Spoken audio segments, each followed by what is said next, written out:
আমি চলে আসলাম বরিশালের হেমায়তুন রোড দই ঘরে। এখানে বরিশালের বিখ্যাত দই, চলুন দেখি খেয়ে কেমন লাগে, আসুন।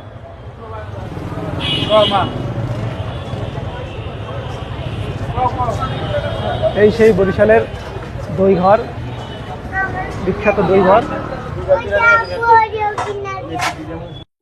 এখানে আমরা দেখতে পাচ্ছি ছানা, এখানে দই, এখানে ঘোল, ওখানে চিরা, এখানে মুড়ি। সেই বরিশালের ঐতিহ্যবাহী দই, দই, চিরা, মুড়ি আর মাখন। এটা বরিশালের বিখ্যাত। বিসমিল্লাহ। ঠিক আছে, অনেক সুন্দর।